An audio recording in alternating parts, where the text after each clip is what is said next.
Hey everyone, welcome back to another session. And today I am bringing you Alex with a comp called Auden Digital. And for some reason we're going to talk about something about construction. I'm really curious to hear what it is that we're going to talk about, Alex. Well, we're going to be talking about the complications of patching things together today. And before we do, I'll introduce myself. My name is Alex Leybovich. I've been a marketing developer for 16 years. The past 8 years I've spent doing enterprise, government, and agency work.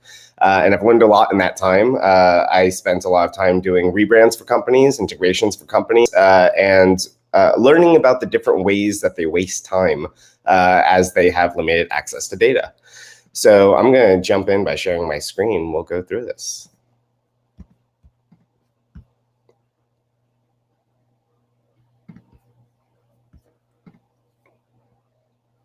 So as Natalie mentioned, I'm the CEO of Auden Digital. We're a marketing automation firm. So we focus on integrations and automation for companies.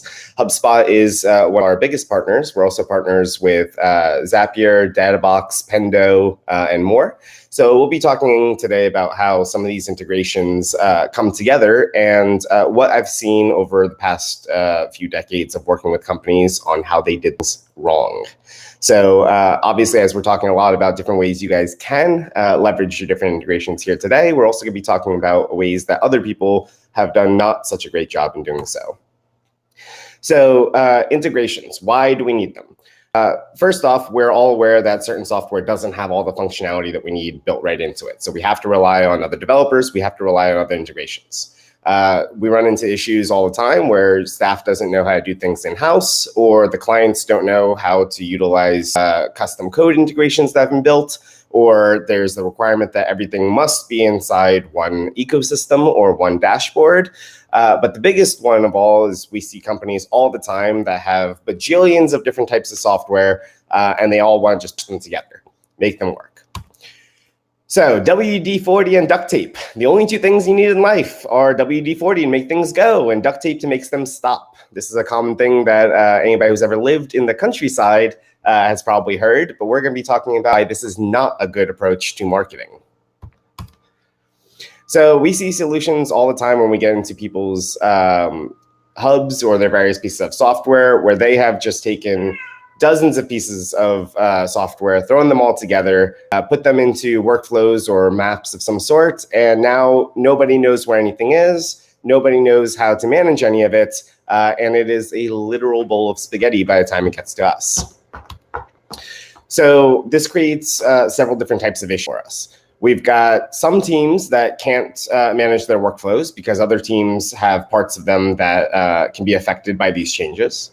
We have a time drain issue where teams are now spending significant amounts of time hunting for the different various parts of the integrations or where they fit into the databases. We also see a ton of database and hub bloat as we go through this, because sometimes you have companies that have added one integration that didn't work, second integration that didn't work, third integration finally worked, but nobody went back and cleaned anything up.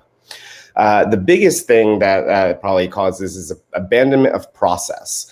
So when you have something that looks like this flow over here, it's very difficult for one specific team to go in and say, hey, so we need to make this change over here because with the 640 other parts that got added to this, it's now almost impossible to go back and tweak the entirety of the workflow based off this one integration. We call this the Wild West of CMS. So you have especially larger companies that might have half a dozen or a dozen teams within their hubs or within their ecosystems trying to manage different things. They don't talk to one another, and this creates disconnect between the teams and stress, obviously, on the agencies trying to work with them. But the biggest problem with this is that at the end of all of this, the customer is still not happy with their results. So they've taken dozen different integrations, slap them in. They're supposed to do all these full things. They don't cross-communicate. The data doesn't cross-flow. And now the customer's concerned because they're not getting the results that they were looking for. So where does information live? I'm going to make this part of this interactive. Let me see if I can actually pull up the chat here. But who here has more than 6 systems that they currently have data that lives in? Show of hands.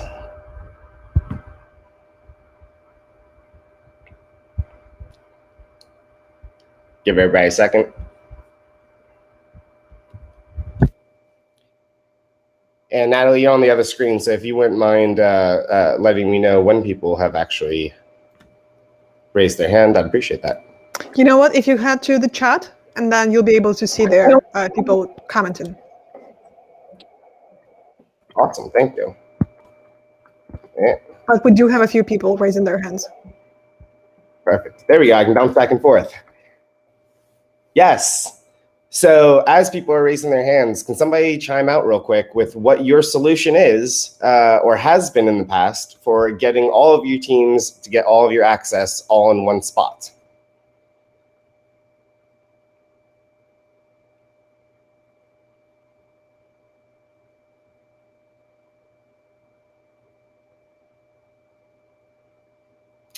We got Ivan coming in with no solution so far.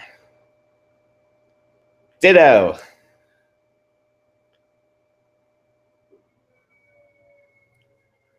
Give everybody one more second or so. Excellent. So we'll come back over here. Simplification. This is what I'm here to talk to you guys about today. So simplifying your integrations. Less is more. In almost every company I've worked with, one of the primary things that got us to scale was reducing the number of integrations and the number of softwares that were used within an ecosystem. This is, I have it further on in the presentation, but this is the measure twice, cut once principle. Figuring out what it is that you need, what it is that you have, and figuring out how the data must flow and who must have access to this before just putting a bunch of things into your ecosystem. So figuring out what's really important. For those of you who are not familiar, this is a screenshot of a partner of ours called DataBox. This is a data visualization and analysis tool. We use this with all of our customers. I'll switch over to the next screen to hook into all of these sources that we mentioned before, as well as 24 others, and then some custom native API integrations as well. What this allows us to do is take all of our KPIs across all of those different pieces of software, throw them into a single analysis and reporting tool. Now, why is this important? You have your individual teams that have access to their data based on the systems that they're working within. You have your department heads that have access to their team data underneath. Your finance department has access to all of its finance data. Your executives have access to everything. But more importantly, you can see what makes your business grow. So going back to a dashboard that looks something like this, taking marketing and sales information, putting it together in one spot so that you can track easily and view easily how your business is doing. And this is where it is, the measure twice, cut once principle. So ensuring that from the top level executives all the way down to the decision makers within your organization, you have a single streamlined flow of data so that everybody who needs access to information has that access to the information. The biggest problem that I've seen in data over the past few years is that all of this data goes into what we call a black hole. And then from there, some of it gets put into reports that some people then later read, that other people then analyze, and then information gets passed down to the original team, telling them what to do on some of that data that's come in. The team, however, being the ones that are subject matter experts in what they're working on, get bypassed in this process. And now you have analysis from people who aren't within a specific department, telling a department what it is that they're supposed to be doing. So why do we want to leave the duct tape and WD-40 at home? I'm going to tell you guys a quick story of an enterprise company that I worked for about 2 years ago. This is a company that used over, I'd say, 1.5, maybe 2 different pieces of software for their solutions. It's an enterprise level company. They had a 9-person team that spent 2 weeks every quarter having to do QBRs, or quarterly business reports. This is obviously a huge time drain on the business. It's a huge disconnect. And the other big problem with this is that the reports came out once a quarter. which means that the teams that are working off of these reports don't have access to their live data and don't have access to being able to see and make decisions about their jobs on the fly. So this creates animosity sometimes between teams. It creates a lot of frustration, especially at our level. We hear it from executives a lot of, well, why didn't we know about this before? And a lot of times it comes down to the fact that there's not flow of data. Some of our clients, and I'll use other integration partners just as examples, but they'll throw in everything from Kixi to Yotpo to Shopify to whatever, and just assume that all those systems crosstalk. And the reality is that in most cases, they really don't. HubSpot has a really good ecosystem because with everything hooking into HubSpot, you get a lot of that data, but it's very important to make sure that your teams have access to that, as well as your other software, your other integrations. Personalization is something that's been huge over the past year as we get custom tokens and good data within our databases. But what we run into, if that information is not being passed to your integrations, you lose all of that functionality. So the huge takeaway that I want to leave you guys with today here is making sure that all of your data for all of your teams is accessible in a single place, and the teams have access to the data as they need it to do their jobs. And on that, does anybody have any questions? I did it again. Boom.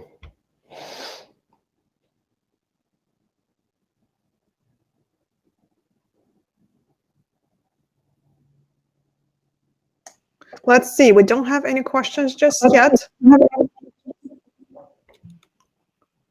Yeah, Natalie, I was telling you how I pared down my presentation because I thought it was going to be too long. And the minute I get on stage, it just comes out so much faster. All righty. So let's talk about the your agency. What exactly that you guys helping companies with, and then if there's anyone who need help with, they have a place to go. Yeah, absolutely. So we focus on, and I'll kill my my screen share here. There we go. So we focus on what I consider to be difficult enterprise integrations. Where we get brought in a lot is on custom implementations, on crosstalk between systems, but specifically, as I mentioned in my presentation, on making sure that data flow is good across all organizational bodies within a company.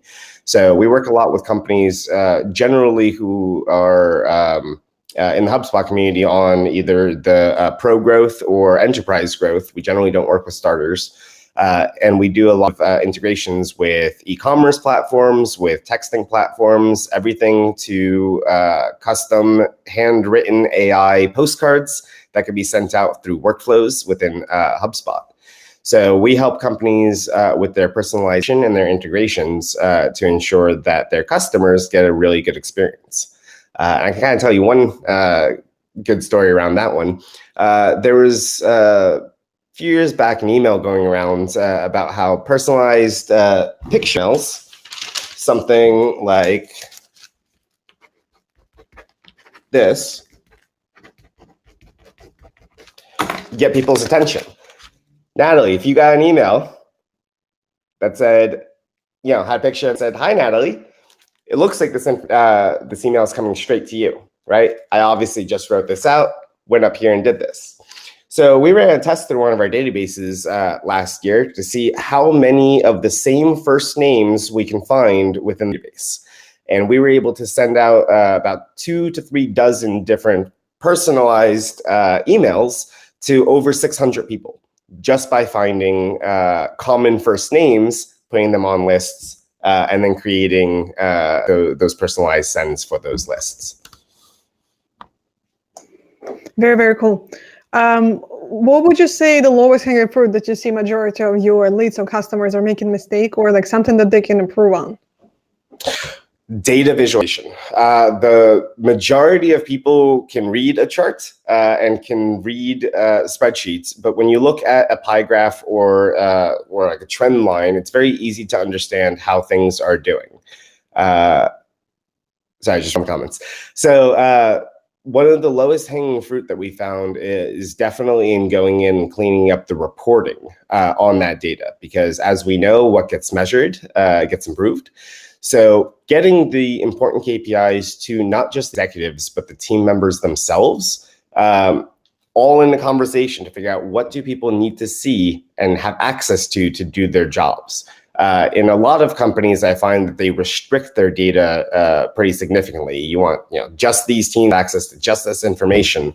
But the reality is that having information across your teams leads to a much more cohesive sales and marketing process, especially with the user sets like we have now. If you have your salespeople in just Sales Hub and your marketing people in just the Marketing Hub, there's not a lot of information about what's going on between the two. Yep, exactly. It looks like we have an expert here in specifically just integrating. So if you guys have a question, Alex is the go-to person. In fact, Alex, I'm also hosting a couple of other sessions in the coming weeks. So I will reach out to you and invite. Seems like this is something up your alley. Sure. I personally don't have any questions. This has been a very dense presentation for sure. If you guys have any questions, feel free to raise your hand. If you're interested to hop on the stage here, we've done this earlier today, so I would love to just bring you on here and then have you show your face, say hi, and if you have any questions, just talk directly to Alex here, because we have a few minutes left here. And please feel free to not limit those to this topic. So anything you guys have in enterprise marketing, I'm more than happy to field. If people are interested to hear a little bit more about what you do and how you can help them, where can I reach out to you? Sure. So we release a lot of information on our blogs. That's on audendigital.com. I'll leave it here in the chat. You can also email me there. Those are the two best ways to get a hold of me. I am in meetings probably 6 to 8 hours every day. So email is a really good way for my team, at least, to be able to see that somebody's reaching out, and we'll have somebody from the team reach back out as well. Awesome. Well, Alex, this was a very powerful presentation. I appreciate you coming on here and sharing your expertise. Everyone, we have a few more minutes to kill, so grab a cup of coffee or tea, and then we will see you again in about 10 minutes. Thanks a lot, everyone. Thanks. Bye.